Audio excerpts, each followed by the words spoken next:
ఇప్పుడు కొంతమంది కార్‌లో సన్ రూఫ్‌లో పైకి నిలబడి గట్టిగా అరవడం అలాంటివి చేస్తుంటారు. ఇది లీగల్‌గా కరెక్టేనా? It's illegal. ఇప్పుడు ఎవరైనా సరే ఇప్పుడు ఈ వెహికల్స్ కొత్తగా చాలామంది కొంటున్నారు. సన్ రూఫ్ అని చెప్పి, మూన్ రూఫ్ అని చెప్పేసి అదొక ట్రెండ్ లాగా అయిపోయింది. సో అది ఉండడం ఓకే. కానీ దాని నుంచి తల బయట పెట్టడం, బాడీ బయటకు పెట్టి అరుచుకుంటూ వెళ్ళడం ఇదంతా కూడా ఇల్లీగల్.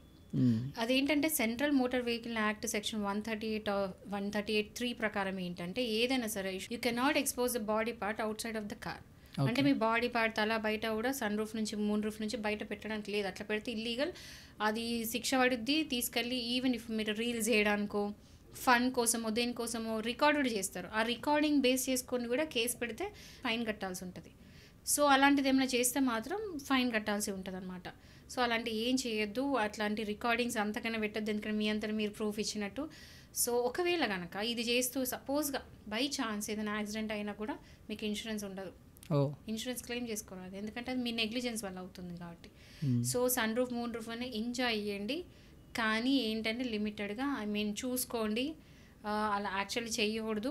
ఖచ్చితంగా ఫైన్ పడుతుంది. సో జాగ్రత్తగా అనేది ఉండండి. ఒకవేళ కార్ స్పీడింగ్ టైంలో మీరు అలా బయట నుంచి ఉంటే మాత్రం ఈవెన్ మీ కారు ఇంపౌండ్ అయ్యే ఛాన్సెస్ కూడా ఉన్నాయి. హ్మ్. సో జాగ్రత్తగా ఉండండి.